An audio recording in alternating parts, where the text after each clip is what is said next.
자, 다시. 문학도 조금 당분간 우리가 좀 여유가 있으니까 문학도 간만에 좀 해주는 게 어떨까 싶어서 임시적으로 우리가 문학을 조금 해볼까 해. 여기 보시면 이제 문학 독해 기본 원리라고 되어 있죠. 뭐 문학도 사실은 되게 광범위해요.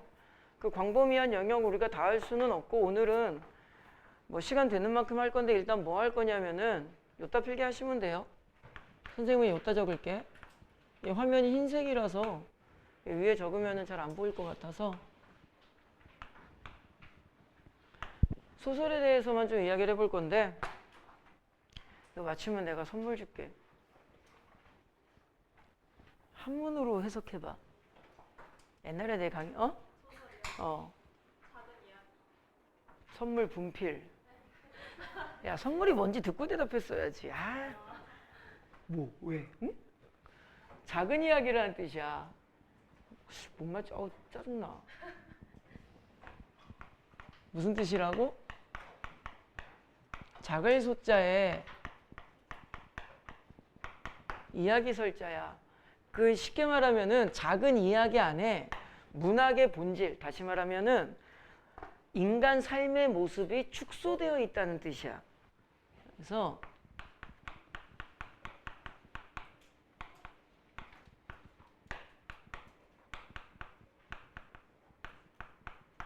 인간 삶의 축소판이라는 거거든. 이거 여러분들 중학교 때부터 배우거든요.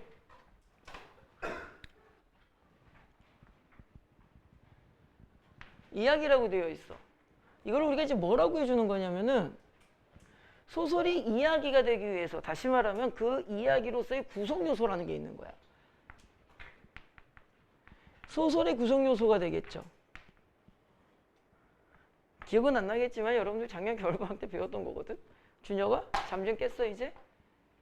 안 깼네? 이번 시간 끝나는 그 순간까지 너한테만 질문할 거야. 소설 구성의 3요소가 뭐야? 우리 정원이 봐. 편안한 마음으로 아이스크림 먹잖아. 나한테 질문 안 오겠지? 소설 구성의 3요소. 작가. 욕할 뻔했어. 앞에 한 글자만 바꾸면 욕이 나올 뻔했어. 작가. 무슨 작가, 뭐 계속 중학교 때 배워 이거. 한규야? 우리 한규 너 모태신앙이라 그랬지? 하나님의 영감을 받아서. 요즘에 뉴스에 종교 많이 나오던데 뭐 그런 데 다니는 건 아니지? 너 뭐 참어머니 막 안 된다. 알았지? 너 이만희 개새끼 해봐. 말 더듬은 것 같은데? 너 이 새끼! 안 돼! 안 돼! 한규야 이놈! 자 해봐. 말이 나서 말이다. 난 그 사이비 빠진 사람도 이해를 못하겠어. 일종의 사랑 같은 건가?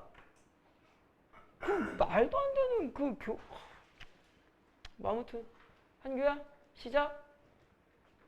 지금 왜 이제 들어? 와 씨야 이 새끼 나가 있는 줄도 몰랐네. 뭐 왜 이제 들어와? 똥쟁이. 너 교포 너 이제 한국 생활 아직 익숙하지 않아? 너 머리 다시 기르면 안 돼? 그치. 그럼 왜 잘랐어, 근데? 나 사실, 내 약간 로망 중에 하나였거든. 이렇게 머리 이렇게 묶어서, 그 꽁지머리라고 하지. 한번 해보는 게 내 로망이어서 좀 약간 대리만족이 있었는데. 금방 기를 거야?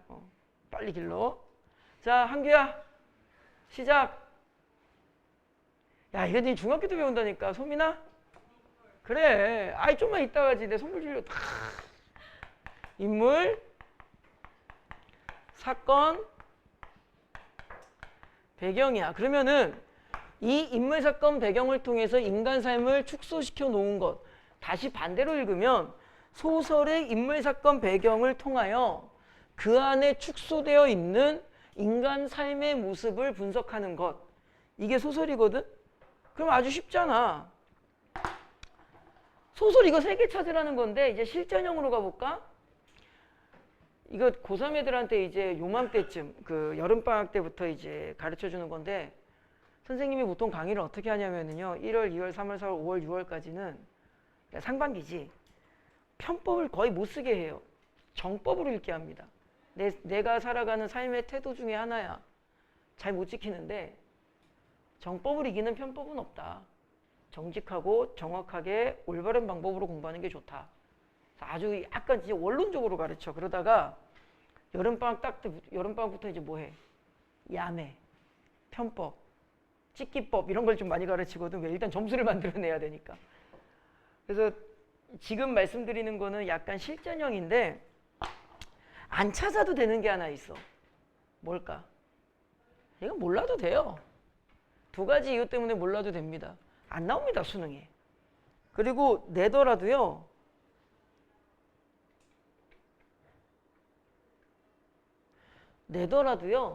보기에다 나와요. 이 작품은 1970년대 산업화를 배경으로 이렇게 다 나와. 못 찾아도 돼요, 이거. 단지 이제 얘가 이제 묘사 같은 어떤 기능적 측면에 접근할 때가 있는데 그런 거 3학년 되면 누구나 다 할 수 있죠. 뭐 이런 표현하면 뭐하지만 5등급, 6등급 애들도요 다 할 수 있어. 그래서 나중에 이제 요거는 나중에 배울 거고요. 요 두 개만 여러분들이 잘 찾으면 되는데 이거를 어떻게 읽는 거냐면요.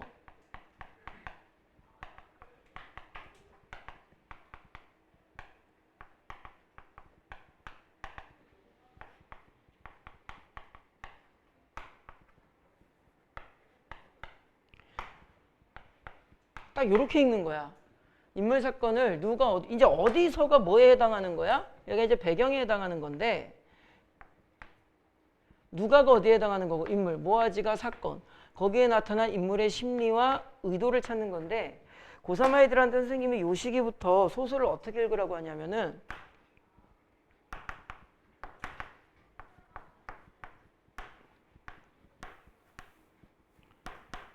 좀 편하게 좀 간단하게 읽으라 그래. 그리고 나서 플러스 요거는 사실 2학년 아이들한테 원래 가르치는 건 아닌데 소설이 좀 막연하게 좀 잘 안 읽히고 모의고사 푸실 때 버벅거리시는 분들은 그냥 이렇게 하시는 것도 하나의 방법이라는 것을 좀 보여드리는 거거든. 나중에 3학년이 됐을 경우에는 시간적 압박이 크기 때문에 요 연습을 좀 많이 해. 근데 좀 이걸 이제 강의 구성을 할까 말까 했다가 보여만 드릴 건데 이렇게 읽는 것보다는 정확하게 읽고 정확하게 찾는 게 훨씬 더 좋아요. 그래서 선생님이 상반기 때는 뭐라고 이야기를 하냐면은 독해에 올곧게 집중해라. 몰입을 해라. 그리고 독해에 몰입을 한 상태에서 문학의 문항을 풀 때는 거의 1초 컷으로 탁탁탁 풀 수 있을 만큼 읽어야 한다. 이렇게 가르쳐. 이게 원래 더 정답이야. 그러다가 이제 여름방학 딱 지나서는 대충 읽어라. 차라리 선지 보면서 생각해라. 뭐 그 이유가 있겠지 내가 그렇게 강의하는. 그렇게까지 지금 뭐 강의 구성을 할 건 아니고 소설은 그냥 요렇게 할 때 이것만 기억하시면 돼요. 선생님 오늘은 여기에 맞춰서 좀 읽어드릴 거야. 그리고 이제 실전에 갔을 때는 실제적인 기술적인 요령이 있는데 예를 들자면은 21페이지 잠깐 보세요. 16, 17, 18 그 다음에 한 장 넘기시면은 22페이지에 19번까지 있죠. 이거 아마 이렇게 하실 것 같은데 이거는 원칙적인 접근 순서는요. 제목을 보고요. 당연히 작가도 보겠죠. 이 제목과 작가를 보시면은 성석재의 론도라는 소설인데 왜 제목과 작가를 보니 여러분들은 이거 안 보셔도 돼. 근데 고3이 됐을 경우에는 반드시 먼저 봐야 해. 왜 그럴까? 이게 EBS 연계교재인지 아닌지를 체크해야 되기 때문에. 지금은 뭐 그런 거 없고. 그 다음에 두 가지를 원래는 뭐 하셔야 되냐면은 선지 초점화를 할 건데 요거에 오늘 수업의 좀 중요한 목적 중에 하나야. 좀 이따 보여드릴 거야. 요거는 선지 초점화를 하고 플러스 그 다음에 뭐 할 거냐면은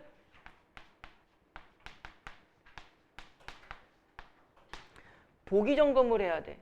이제 요즘 고3 수능에서는 이 보기 정보가 작품과 관련 없는 정보를 줘. 그래서 요즘에 읽어도 좀 효과가 없긴 하거든. 그런데 이제 여러분들 2학년 수준에서는 저 보기 정보가 그 작품을 해석하는 많은 어떤 안내자 역할을 해. 자, 22페이지에 19번 보기를 좀 볼까요?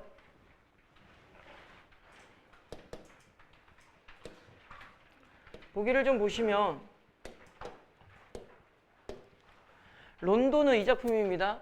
주제 선율이 반복되는 사이에 체크포인트 선생님이랑 똑같이 해봐. 반복. 잠깐만. 밑줄은 잘 안 보일 것 같다. 반복. 주제 선율과 차이를 지닌 선율이 삽입되어 부각하는 어쩌고 저쩌고다. 론도라는 음악가는 이 작품의 주인공은 교통사고를 2번. 반복이라는 말이지. 2번 겪는 사건에서 가해자와 피해자로서 주인공의 입장은 달라진대.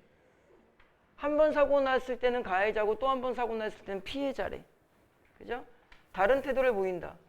이해관계를 생각 행동하는 모습을 보인다. 이해관계를 생각한대. 작가는 이러한 인물들의 모습을 통해 현대사회의 이해타산적 세태. 그러니까 이게 어휘가 중요한 거야. 이해타산이 뭐야? 우리나라 속담식으로 말하면 달면 삼키고 쓰면 뱉고 자신에게 이익이 되는 것으로만 행동하는 것. 이기적인 것. 이런 어휘는 알아야지. 그러면 이 지문을 읽을 때 이것들을 이용하면서 지문을 읽고 문제를 풀어야 돼. 그런데 이제 선생님이 일부러 이렇게 해놨는데 수업의 방향을 이해를 잘 하셔야 돼. 요거를 빨강색을 친 이유는 문제 푸는 스킬로 되게 중요하기 때문에 빨강색을 친 건데 실제로 여러분들이 이거 다 하기에는 시간이 없어. 그래가지고 일부러 얘를 노란색을 해놨어. 얘는 필수야, 필수. 그 다음에 이제 문제를 푸는데 어떻게 풀어야 되냐면 우리 이제 이 프린트를 기준으로 보기 점검한 다음에 이제 뭐 하는 거야? 독해를 하는 거죠. 그지? 독해한 다음에 첫 풀이는 우리 교재 기준으로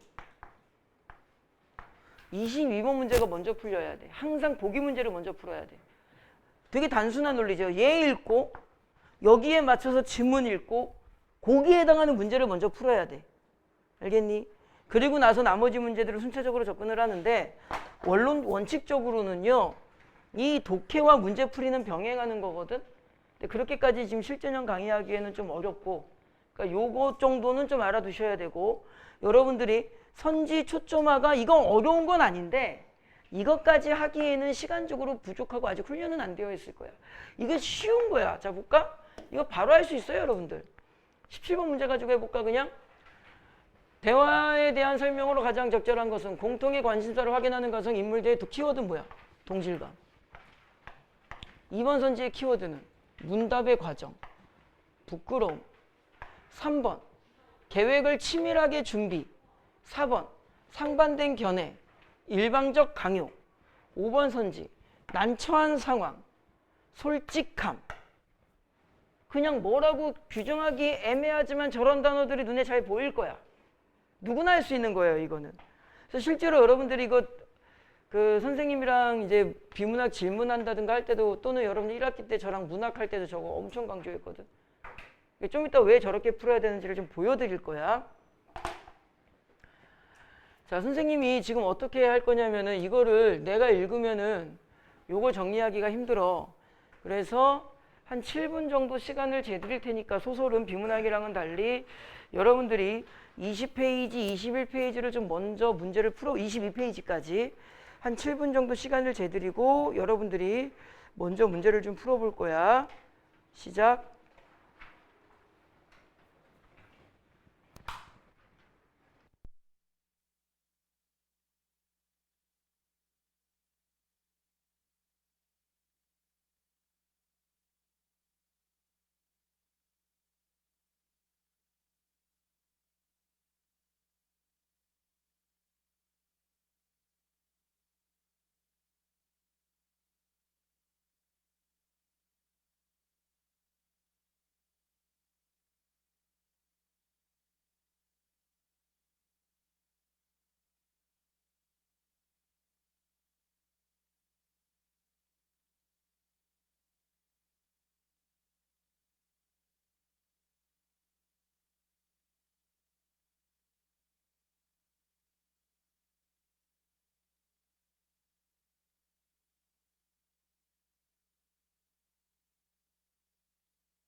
자, 같이 좀 볼게요. 한 30초 정도 남았는데 같이 좀 봅시다. 잘 봐.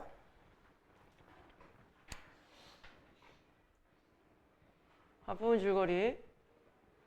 그라는 인물이 있고요. 우린 보기를 읽었기 때문에 자동차 사고가 핵심이라는 건 알죠?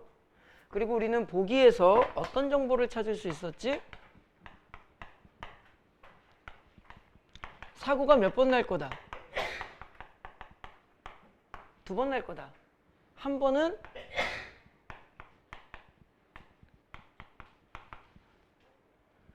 가해자, 한 번은 피해자가 될 거다. 그리고 이 과정에서 선생님이 이기적이라고만 쓸게요. 이해타산적과 이기적은 조금 다를 수 있지만 이런 행동을 할 거다. 여기에 맞춰서 읽으면 되는 거죠. 범퍼를 살짝 긁었대요. 그럼 여기에서 그는 지금 뭐구나? 가해자구나. 그 다음에 대사가 나왔어. 글쎄 그건 누구를 속이거나 남의 걸 빼앗는 게 아니라 자기 권리를. 무슨 말인지 몰라. 소설이 이게 포인트야. 앞부분부터 잘 읽히는 소설도 있죠.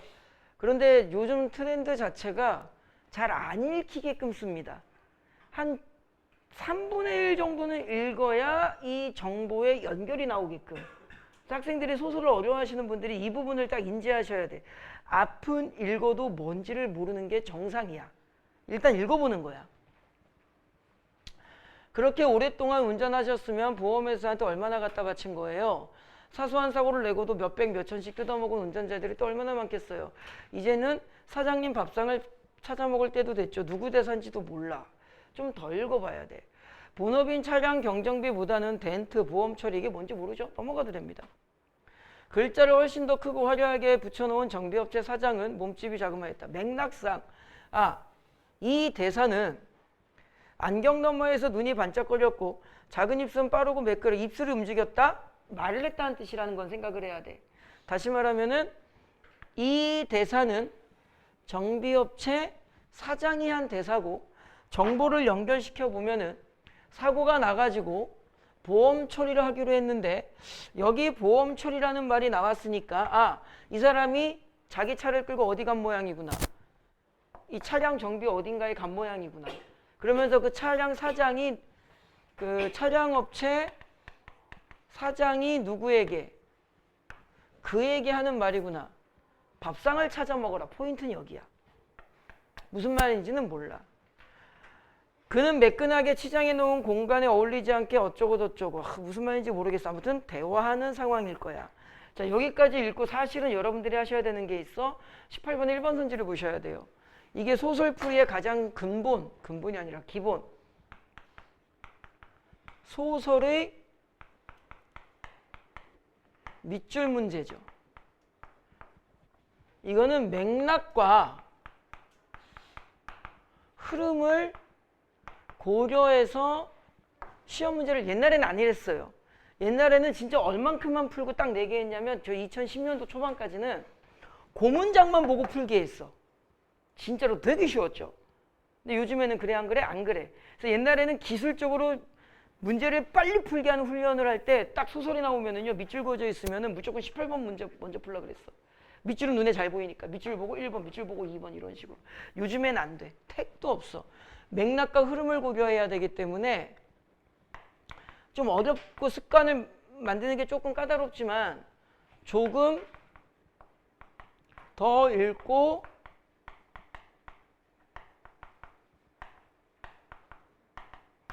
바로 점검하셔야 돼. 그래서 선생님이 한 여기까지 읽어준 거야. 그리고 나서 18번의 1번 선지 선택지를 보시고 두 번째 외야 키워드. 이건 화면을 넘길 수 없으니까 18번의 1번 선지의 키가 뭐야? 외양묘사인지 찾는 건 쉽겠죠? 그죠? 그 다음에 인물의 특징을 드러내고 있다. 이건 사실 밑줄만 가지고도 찾을 수 있지. 그러니까 이게 2학년 수준이라서 이래. 3학년은 밑줄 가지고 절대 못 풀어요. 외양묘사를 통해서 인물의 특징을 제시하고 있다. 이건 설명 안 해도 될 것 같은데. 바로 보셔야 되는 거야. 이게 지문을 다 읽은 다음에 그 다음에 18번 문제를 풀려면은 이제 시간 낭비가 생기죠. 그 지문 또 봐야 되거든. 그 다음에 지문을 다시 또 봅니다. 아직은 정확하게 사건의 맥락을 찾지 못하겠어. 글쎄, 보험회사 직원도 그런 말을 하긴 했어요. 우리같이 순진한 사람이 할 수 있을까 싶은데 여기에서 말한 그런 걸이 무엇인지는 모르겠어. 그와 나이가 비슷해 보이는 사장은 말을 하면서도 어쩌고저쩌고 했어요. 순식간에 부주 위에 뭐가 드러났대요. 차에 새겨진, 요건 해석할 수 있어야죠. 차에 새겨진 세월과 부주 위의 흔적이 뭐야? 차량이 좀 기스나고 뭐 고장난 부분, 꼬라박은 부분 이런 거겠죠. 그죠? 찌그러진 부분 이런 거겠지. 그러면은 칠판 요건 지우고, 자 일단은 심플하게 읽는다. 어떻게 읽으라는 거야? 자동차 정비업체 사장과 그가 뭘 하고 있어? 대화를 하고 있구나. 그 대화의 내용이 뭔지는 정확하게 모르겠으나 사장은 뭐라 그랬어? 밥그릇을 찾아라, 챙겨라. 그러면은 수험생이라면 사장님, 여기서 사장님이 누가 되는구나? 그가 되는구나. 이게 이렇게 읽어달라는 거지. 밥상을 찾아 먹을 때가 됐죠. 이 말을 19번이죠. 문항번호를 아까 잘못 말씀드렸는데 19번에 보기에 있는 정보로 연결시키면은 그에게 밥상을 찾아 먹어라 이 말을 보기에 있는 단어로 하면은 이해타산적 행동을 권유하는구나. 이렇게 읽어주셔야 돼. 이게 문학을 잘하는 학생과 못하는 학생의 차이야. 어려운 게 아니잖아. 그냥 보기에 나와 있는 단어를 연결시켜 달라고. 그리고 차가 많이 고장나 있는 상태인데 그런 걸 할 수 있을까 싶은데 이 부분에 대해서 그는 자신감이 있다 없다 할 수 있나 싶다. 이 말. 정확하게 모르겠지만 자신감이 없는 상황이구나 정도는 알 수 있겠지. 그죠? 심플하게 읽으라는 게 이렇게 읽으라는 거거든.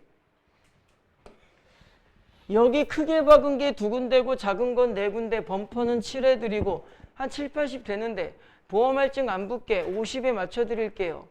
그냥 누가 박았다고 하세요.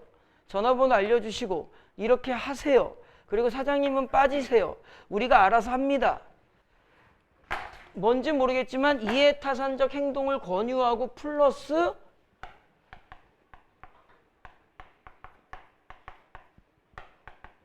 어떤 행동을 하라고 제시하고 있구나. 그러니까 이렇게 읽으라는 게 심플 독해라는 거야. 구체적으로 저 문장을 다 인지하려고 하니까 이게 어려운 거라고. 이것을 그대로 다 인지하려고 하다 보면 어떻게 돼? 중간쯤에 멈추게 돼. 누적이 안 돼. 정보의 누적이라는 건 상당히 어렵습니다. 여러분들도 알잖아. 여러분들께서 강의를 듣고 공부를 할 때 이게 웃긴 얘기긴 한데 의도적으로 집중도를 떨어뜨리려고 노력하는 학생은 없어. 근데 여러분들께서 강의를 들으면 학교 수업이건 학원 수업이건 국어건 영어건 수학이건 다 똑같아. 어느 정도 듣다가 집중도가 어떻게 돼? 내려가죠. 요 내려가는 시점부터 여러분들은 이제 뭐 하는 거야? 안주하는 거지. 빨리 시간 가라. 애새끼 오늘 씨발 수업 왔는데 아유 씨발 1시간이 남았네. 저 새끼 눈치 꼬라지 보니까 다음 주에도 수업할 것 같은데 씨발. 최지웅아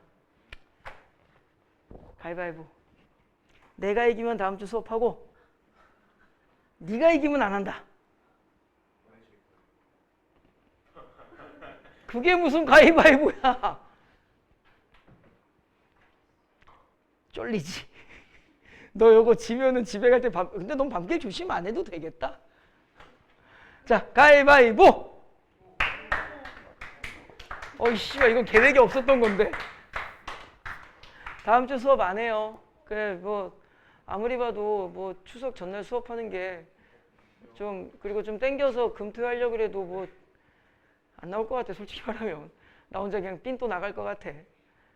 대신에 그 내신 때 뭐 보충을 한번 하든가 그렇게 할게요. 내신에 어떤 무게가 없다 보니까 여러분들께서도 그냥 좀 나오면서 너무 스트레스만 받을 것 같고, 대신에 내신 때 보충하면은 그래도 좀 발등에 불 떨어졌으니 좀 나오지 않을까 싶어서 내신 때 보충을 한번 해서 내신용으로 수업을 좀 채울게 그냥.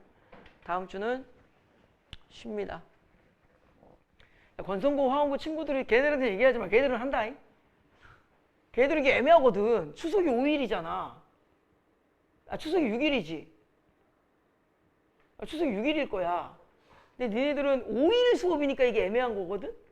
근데 건서나온 애들은 4일이고 걔네들은 금요일 날 땡겨서 있어. 3일이잖아. 애매해 걔네들은. 그래서 건서나온 친구들한테 비용신들 우리는 안 하지롱 그러지 마. 알겠지? 그럼 걔네들끼리 또 카톡 보내가지고 선생님 이거 너무한 거 아닙니까? 뭐 이러고 말하지 마 걔네들한테, 친구들한테. 특히 그 화원고에 그 김규민이라고 있어. 그 새끼를 조심해야 돼. 와가지고 또 어리버리 선생님 안녕히 계세요 이러면서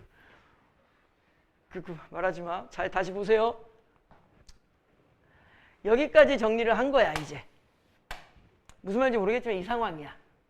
그 다음에 차를 맡긴 그는 최대한 천천히 걸어서 오피스텔로 왔고 보험회사 직원의 예견대로 정비공고 어떻게 했고 뭐 어떻게 했고 어떻게 됐고 마무리되었다.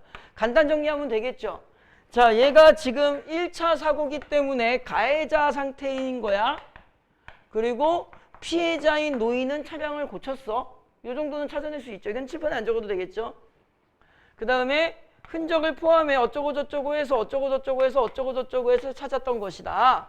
얘가 차량이 사고가 난 상태에서 사장을 찾아가서 차량을 좀 고쳐볼까 하니까 이러한 행동을 권유했구나라는 거야. 그지? 그 다음에 보험회사에서 전화를, 자, 요런 게 이제 내신, 이런 건 안 나오겠죠. 넘어갈 거예요. 예전에 가끔 이제 쪼잔한 학교 선생님들은 전화를 받자, 전화를 걸자 이런 것도 내요, 사실은. 진짜로 냅니다. 수능에서도 가끔 나와요. 지금 보면 어이도 없는 문제 같죠? 저도 어이가 없어요, 그런 거 틀리면. 진짜로. 친절하게 모시겠습니다. 파라웨이 자동차 보험 상담원 김민영입니다. 무엇을 도와드릴까요? 그냥 이거 설명 안 해도 되겠죠? 진짜야 거짓이야? 굴하죠. 그러니까는 여러분들이 어디까지 읽어야 돼? 이것을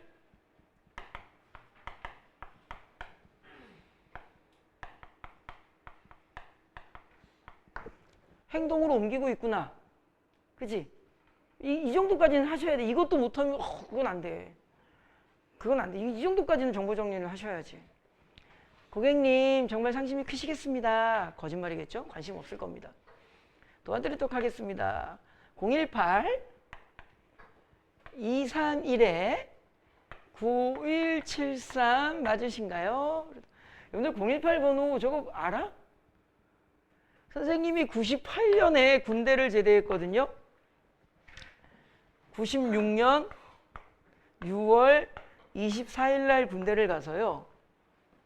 98년 8월 23일 날 제대를 했습니다. 2년 2개월, 26개월 갔다 왔거든요. 24개월, 26개월 갔다 왔거든요. 선생님 비밀번호가 08, 자, 이때 내가 제대해서 내 로망 중에 하나였어. 이제 여기 이제 인간의 기술이 빠르잖아. 여기까지는 핸드폰 따위는 있어 없어? 없어요. 그때 농담이 아니라 이때는 이제 뭐가 있었던 거야? 삐삐가 있었던 거예요. 뭔지는 알죠 이거? 삐삐삐삐. 그때 이렇게 셀룰러폰이라 그래가지고 이제 가끔 옛날 드라마에 나온 벽돌폰 같은 거. 그게 딱 나왔을 때 우리나라 핸드폰 번호가 017이 있었고요. 011이 있었고요. 019가 있었고 016이 있었고 018이 있었어. 얘네 두 개가 핸드폰인 거야. 얘네 세 개는 셀룰러폰이라 그래가지고요. 핸드폰보다 급이 떨어져서 일단은 지하에 들어가면 안 터져.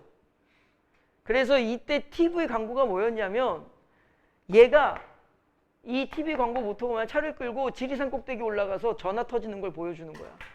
요즘 같으면 말도 안 되는 거죠. 그래서 옛날에 이제 당구장 같은 게 지하에 있었거든. 그럼 지하에 당구장 딱 들어가면은 창문이 있잖아, 높은 곳. 거기에 쫙 선반을 만들어서 그 위에 다 뭐 있어? 다 핸드폰 올려놓는 거야. 지하니까 저 위로 올라가면 좀 터지거든. 난 못 올렸어요. 손이 안 닿아가지고. 신체적인 장애가 좀 있었거든. 내 제대하자마자 제일 먼저 한 게 이거였어. 핸드폰 해야지. 이러고. 이제 셀룰러폰이라고는 했지만 다 그냥 핸드폰이라고 불렀거든. 이때 이제 이런 번호가 있었어. 요즘은 뭐 다 통합돼가지고 그냥 010이라고 하죠. 그래서 그냥 그 핸드폰 번호입니다. 아까 선생님이 궁금해가지고 수업 준비하다고 전화해봤어. 018. 최근 거신 전화는 없는 번호이요. 이름이 박정국이라는 분이시고요. 상담원은 이제 뭐 별 내용 없죠. 그냥 정보 파악을 하고 있구나.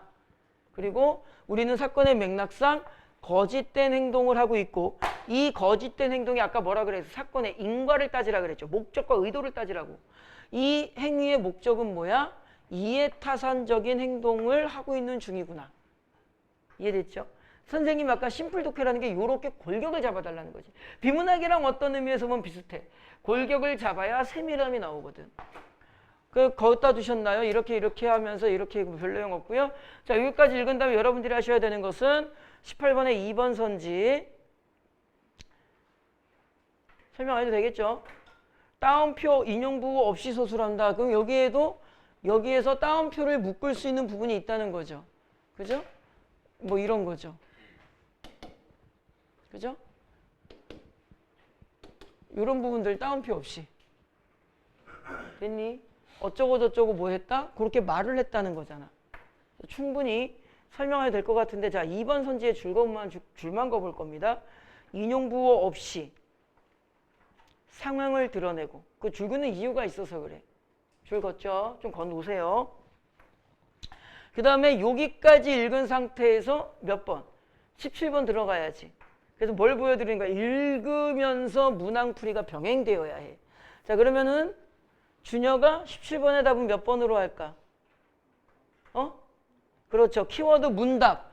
이거 문답 설명 안 해도 될 것 같은데. 그죠? 됐지? 그 다음에 2번 선지의 중심키 하나 더 뭐? 부끄러움인데 이게 비문학이랑 똑같거든요. 부끄러움이라는 단어는 있니 없니? 없지만 같은 맥락의 단어가 있지. 한규야 뭐가 있어? 그렇지.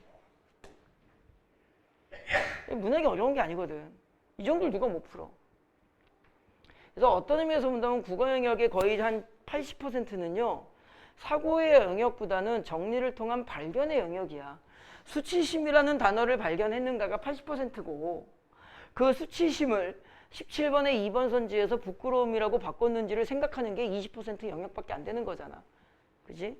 그래서 국어는 선생님 이제 고3 애들한테 맨날 입만 열면 하는 말이 있어. 태도의 문제다. 어떤 태도로 내가 이거를 바라보느냐의 문제지 심도 있고 밀도 깊은 문항은 내지 않는다. 중약으로 끊었을 때 차이가 조금 있다면 3, 4등급 애들은 뭐 그 학생들을 비난하는 건 아니에요. 그냥 상황 설정을 그렇게 해서 강의를 이야기할 뿐이죠. 그냥 쭉 넘어가면서 읽고 1, 2등급 애들 조금 더 훈련이 잘 되어 있고 임팩트를 잡아주는 게 익숙한 아이들은 의심을 하는 거야. 아까 19번 문항 보기에서 하나는 가해자였고 하나는 뭐라 그랬니? 피해자라 그랬는데 중약으로 끊겨 있죠. 그러니까는 이 중약 이후 쪽이 두 번째 사고로 그가 이번에는 뭐가 될 것이라는 피해자로서의 상황으로 제시될 것이라는 것을 의심할 수가 있지. 단정은 못 짓지. 아직 안 읽었으니까. 똑같이 한번 읽어보면 됩니다. 거대한 강적 응조에서 찌그러진 듯 했다. 충격. 여기서 이제 확 나오는 거죠. 받친 충격. 아, 피해자구나. 완전히 으스러졌다. 이 문장 이제 여러분들이 설명을 할 수가 있는 거야. 자기 차가 누군가가 와서 꼬라박았는데 그걸 뭐라고 설명했어? 이런 행운이 오다니 라고 설명했어. 왜 저게 행운이야? 준혁아? 이거 너희 부모님들은 다 이해하실걸? 나도 이해하고. 최지웅아 왜 행운일까? 보험료를 받을 수 있고 다른 것까지 같이 고쳐. 선생님도 이제 차가 이렇게 있잖아. 저도 차가 있어요. 예전에 우리 집사람이랑 차를 끌고 어디 간 내가 어지간하면 안 타는 게 두 개예요. 하나는 그 롯데월드 자유로드롭이고 하나는 우리 집사람이 운전하는 차거든. 안 타. 진짜 내 손에 꼽아. 진짜 안 타.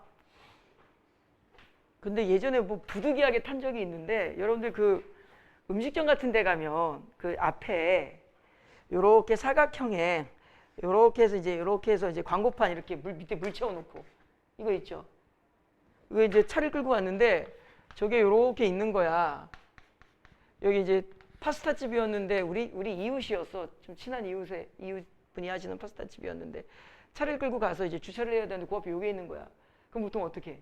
내려서 치우고 가지. 우리 사람은 계속 가. 근데 내가 왜 그래 그랬더니 저 차로 밀면 가요 그러더라고. 가겠지. 차는 힘이 세니까. 범퍼카야? 예전 우리 집사람이 여러분들 그 자이 아파트 사시는 분들은 알 텐데 그 자이 아파트 앞이 이렇게 사거리야. 여기 이제 브레드 몽또 빵집 있고 여기 과일 가게 있고 여기 이제 자이 아파트. 우리 집사람이 어딜 갔다가 이렇게 쭉 오는데 여기 신호등이 이렇게 있어. 그지? 딱 섰는데 우리 집사람이 좀 되게 좀 도덕적이에요 진짜로. 신호등을 이렇게 횡단보도를 이제 노란불에 갈까 말까 망설이다가 브레이크를 좀 늦게 밟았어. 그래서 횡단보도를 절반을 먹은 거야. 미안하잖아 보행하시는 분들한테. 그래서 후진 기어를 넣고 차를 뒤로 뺐어. 이렇게 뺐어. 자 질문. 소설독해를 잘하는 방법. 여러분 소설독해를 잘할 수 있는 이유. 후진 기어를 넣고 차를 뺐어. 근데 사고가 났어. 자 파란불이 딱 됐거든. 근데 사고가 났어. 왜 사고가 났을까? 뒷차를 박았어. 왜 박았을까? 그렇지. 잘 들어봐. 너희들이 소설을 잘할 수 있는 근거를 보여드릴게. 파란불이 바뀌었는데 그 전에 어떤 행동이 있었다고? 후진으로 딱 빼놨는데 기어를 다시 안 바꿨어. 파란불인데 방! 와! 그래서 뒷차가 이제 마티즈인가 뭐 아무튼 그랬어. 우리 집사람 얼마나 놀랬겠어. 그러니까 집사람이 놀래가지고 덜덜덜 떨고 내리지도 못하고 뒤에 계신 아주머니가 이제 아주머니 운전자야. 딱 내린 거야. 집사람도 이제 정신 차리고 내렸지. 그래서 죄송합니다 이랬는데 우리 옆집 이웃이야. 어머 미르 어머니.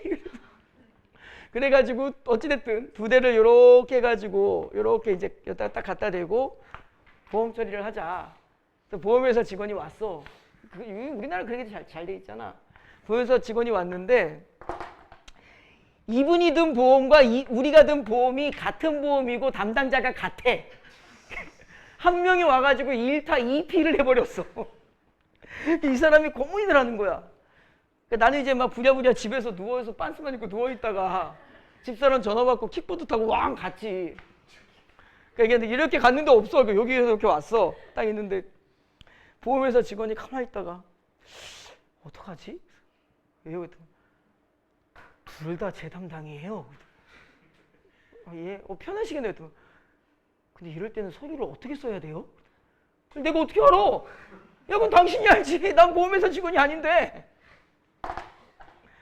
잘 봐.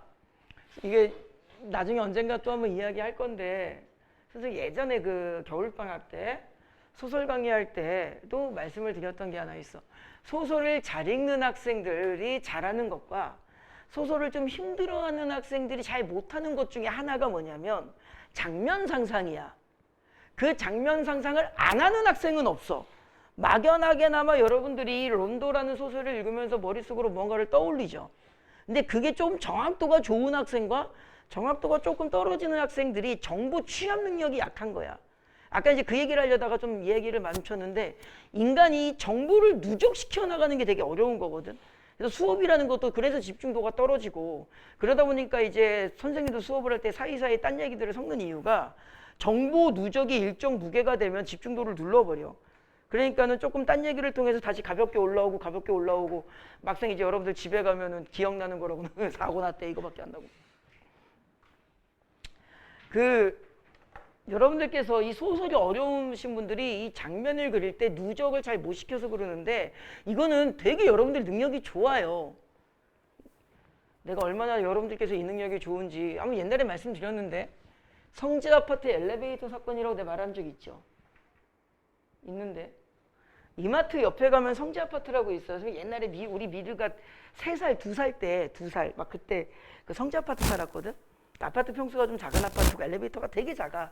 뭐 아파트 평수 자체가 작아서 여러분들 지금 앉아있는 책상 4개 합친 거 정도밖에 안 돼요. 엘리베이터 크기가. 되게 작아요, 엘리베이터가. 그때 메가스터디 일할 때였는데 어느 날 집사람이 장을 보러 가지. 이 얘기 안 해줬나? 했는데 장을 보러 가는데 바로 그 옆이 이마트니까 차량 끌고 가지 않고 이제 장바구니 끌고 우리 미르 완전 2살 때야. 애기. 유모차에 태워서 어디 나가면 내가 항상 유모차를 끌었거든. 그냥 미르랑 같이 있는 시간을 보낼 기회가 없으니까 외출할 때만이라도 내가 유모차를 항상 끌었어. 이제 갈 때는 뭐 장바구니 빈바구니니까.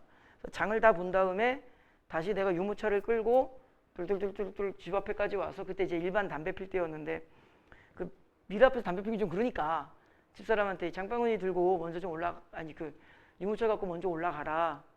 미르 데리고 올라가. 나 담배 한 대 피고 올라갈게요 하고 이제 집사람이 장바구니랑 2개 못 끌고 가니까 담배를 뻑 폈어. 한 대 피고 엘리베이터를 딱 타고 올라가는데 저 뒤에서 이제 미르랑 거의 비슷한 나이의 아기를 아는 아주머니께서 엘리베이터가 닫힐 것 같으니까 잠시만요 이러는 거야. 같이 타잖아. 아니 딱 탔어. 우리가 애기가 되게 귀여워. 미르랑 거의 동갑 수준이고 보통 이제 그 자녀를 키우는 부모들은 그 공감대라는 게 있거든. 그래서 난 미르랑 좋은 친구로 지냈으면 좋겠다 싶어서 내가 이제 뭐라 그랬게. 미리야 인사해. 너랑 친구인가 봐. 그랬어. 자, 여기에서 나의 큰 실수가 벌어졌지. 무슨 실수가 벌어졌을까? 착각을 한 거야. 내가 유모차를 끌고 있었거든. 근데 담배를 피우느라고 뭐 했어? 바꿨어. 미처 인지를 못한 거지. 장바구니를 이렇게 돌리면서 요쯤에서 알았어. 내가 이미 씨발 좆됐다. 근데 뭐 어떻게 돌렸는데 이 원심력에 의해서 그냥 넘어왔지. 눈이 마주쳤는데 어떻게 설명해? 가만히 있었지. 그 아줌마 입장에서 생각을 해볼까? 미친 새끼가 스냅바 신고 반바지 입고 민소매 티 입고 머리는 떡지고 나 어디 나갈 때 안 씻고 나가거든. 귀찮아서. 입에서 담배에서 펄펄 나는데 오후 2시에 백수 같은 새끼가 인사해. 그러고 나서 내 7층 살았거든. 내리면서 그 아주머니한테 한마디 했지. 죄송합니다. 봐봐. 내가 정확한 정보를 사이사이 건너뛰더라도 여러분들은 장면 상상을 통해서 야, 저 새끼 미쳤구나를 다 알게 돼. 그러니까 여러분들이 소설을 못하는 이유 중에 하나겠죠. 그 소설에 몰입해서 장면을 잘 그려나가면 되고요. 인물의 심리라는 것도 이정우 그 상황에 이정우라는 상황에서 빙의를 한 것과 그 불쌍하신 그 아주머니의 상황에서 빙의를 한 것의 심리 파악이 달라진다는 거 알잖아. 그러니까 심리는 그렇게 푸는 거야. 그 장면, 그 상황에 그 인물로. 여러분들이 제3자의 입장에서 주관적으로 그 소설에 빙의를 하다 보니까 정보가 왜곡되는 거라고. 그래서 결론은 뭐다? 이 뒤차 박은 사건과 이정우 병신짓한 것에 대한 여러분들이 이해도가 있었다면 그것을 단지 텍스트로 줬을 때가 소설일 뿐인 거기 때문에 그게 절대로 어려운 게 아니야. 그러니까 원리에 맞춰서 조금의 요령만 가지고 있으면 상당히 쉽다. 이런 것도 마찬가지예요. 그러니까 보통 이 4, 5등급 아이들이 이제 그런 부분이 약하다 보니까 이 생각의 흐름을 컨트롤하지 못한 상태에서 그냥 읽은 게 어려운 거야. 근데 요 생각의 흐름을 좀 컨트롤하다 보면은 요 행운이 찾아오는구나를 다 이해가 돼. 그래서 심지어 그때 좀 딴 얘기일 수 있으나 그때 우리 뒷차도 이제 범퍼가 좀 깨졌을 거 아니야. 그때 잘 안 고쳤어 처음엔. 왜 안 고쳤을까? 누군가가 나의 뒤를 박아주면 게이드가 아니야. 근데 집사람이 이제 너무 속상해해가지고 그냥 결국에는 그냥 우리 돈으로 고치긴 했는데 작년도에 누가 내 앞범퍼가 우리 집사람이 범퍼카처럼 끌고 다녀가지고 앞범퍼가 좀 이렇게 기스가 많이 났거든? 근데 어느 날 전화가 온 거야. 누가 내 차를 박았대. 그래 가니까 이제 주차장에서 내 앞범퍼를 박은 거야. 살짝 긁혔거든? 그래서 속으로 뭐 했어?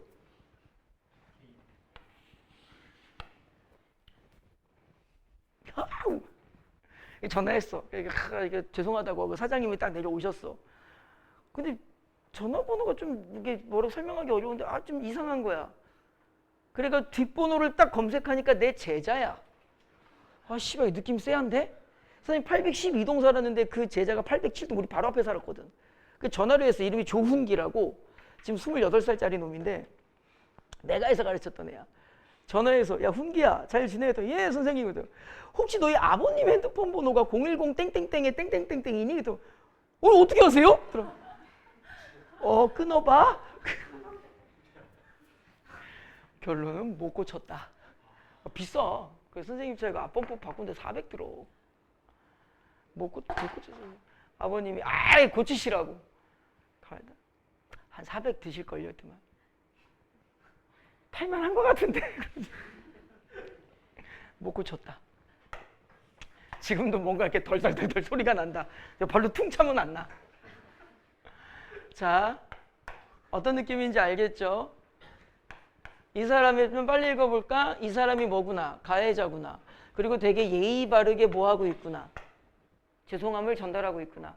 지금 내가 말한 거 칠판에 안 적어도 되겠지. 이런 식으로 임팩트를 잡아주는 심플한 과정을 좀 연습을 하면 좋다. 그리고 다음 페이지도 뭐 비슷하게 이제 안 읽어도 되겠지. 그죠? 자, 그럼 문제를 풀어볼 건데요. 16번. 윗글의 인물에 대한 이해로 가장 적절한 것은 자, 아까 선생님이 뭐라 그랬냐면 소설이라는 것은 인물, 사건, 배경을 중점적으로 파악하는 게 소설의 핵심이라 그랬고요. 얘는 잘 안 나온다 그랬지. 자, 16번 문제가 인물 파악하라는 거라. 인물 파악 문제는요, 두 가지 나옵니다. 인물이 처한 무엇? 상황.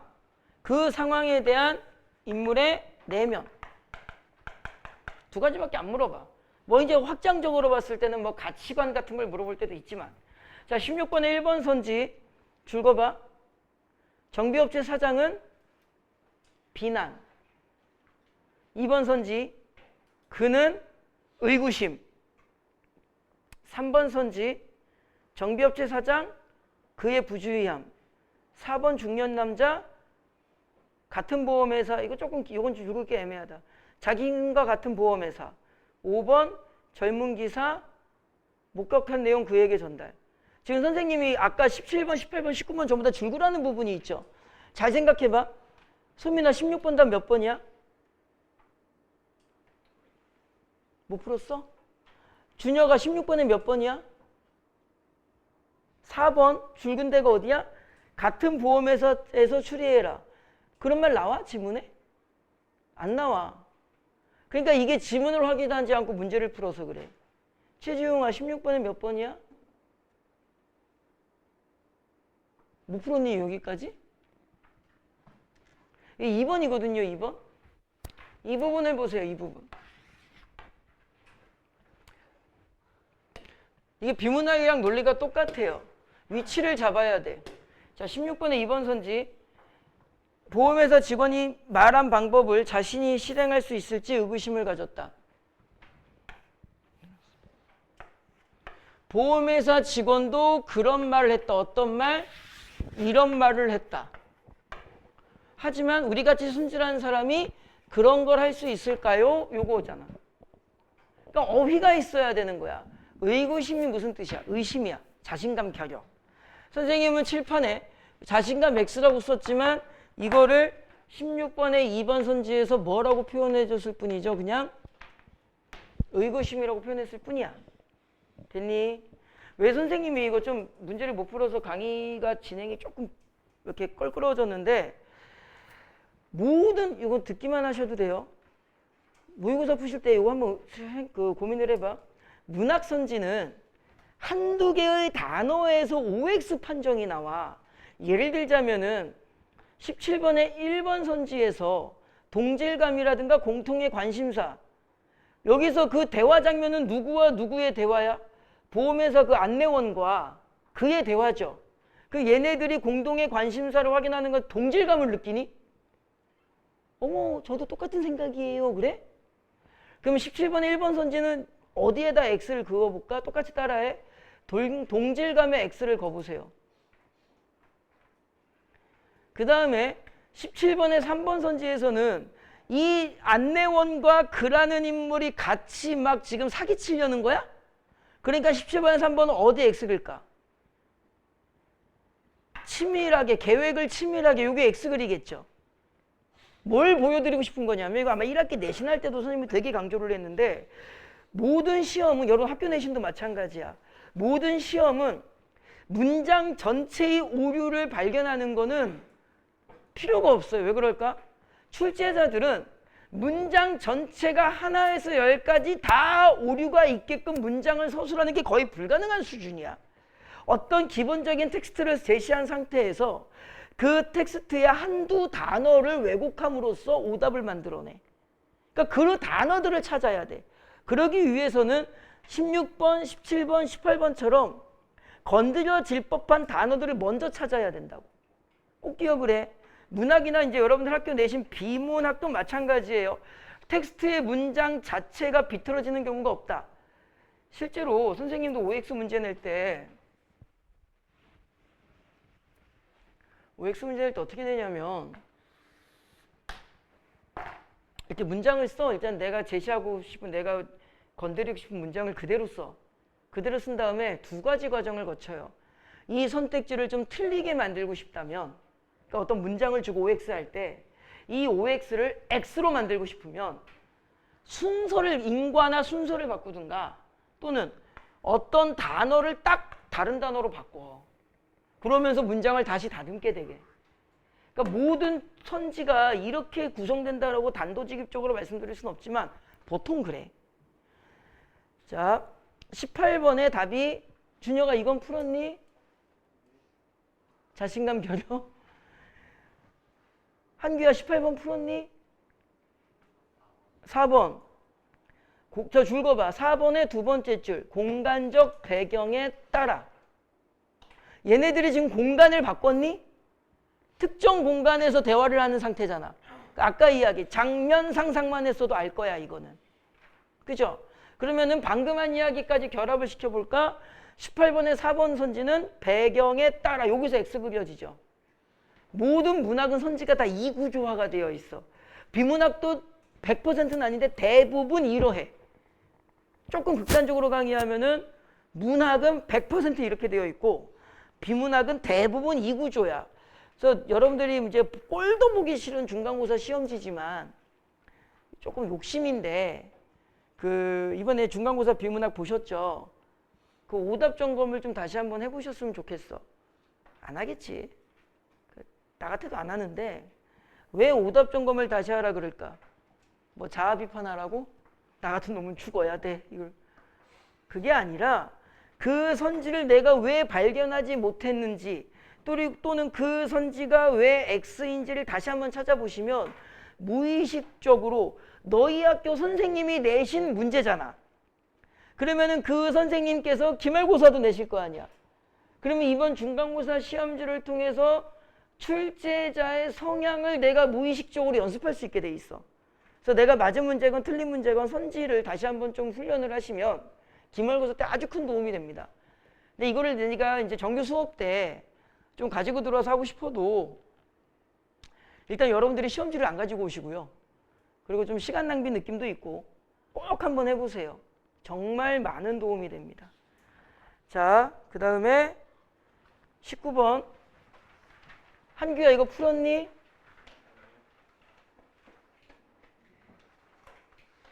그래도 간단하게만 할게요. 그냥 아까 공간적 배경에 따르랑 똑같은 유형의 문제야. 그래서 이런 표현하면 뭐하지만 확실히 2학년 모의고사가 좀 지2, 3학년 거랑은 좀 비교가 되는 게, 아까 어디에 따라, 공간적 배경에 따라, 이거 틀렸죠? 공간적 배경에 따라 이 말은 공간이 달라진다는 거잖아. 그럼 똑같은 논리대로 19번의 4번 선지의 세 번째 줄, 입장에 따라, 이건 뭐가 또 달라진다는 뜻이야? 입장이 달라진다는 뜻이야. 그런데 4번 선지에 나와 있는 그 대사는 전부 다 피해자 입장에서만 쓰고 있어. 그러니까 지문이 가해자, 여기 중략 기준으로 가해자, 피해자 입장인만 알면 되죠. 그지? 그래서 아까 이야기로 돌아갈까? 19번에 4번 선지 세 번째 줄 X 그려봐. 입장에 따라. 그렇게 포인트를 찾아서 문학을 푸세요. 알겠니? 비문학도 이렇게 풀면 돼요. 솔직히 말하면. 됐니? 좀 시간을 내가 너무 짧게 줬나? 시간이 진짜 애매하게 남았네.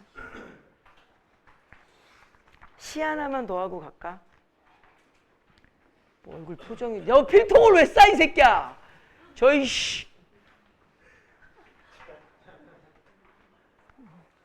시험도 끝났고 했으니까 오늘 강의는 이렇게 좀 짧게 할게요.